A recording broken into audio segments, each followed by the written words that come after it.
Hello from Canada. I'm sorry I could not be with you today at the ATC's annual general meeting. I would very much like to have been there to accept the award in person, but I'd like you to know how honored I am to receive the Damien Lovelock Merit Award.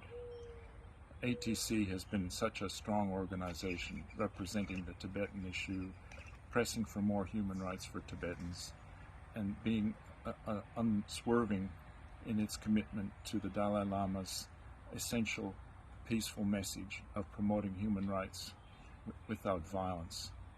These things have always attracted me to the ATC, plus all the great people I've met and worked with over the years. So it's been a real honor to have served the ATC and its work, the Tibetans, and their basic human kindness and basic human goodness.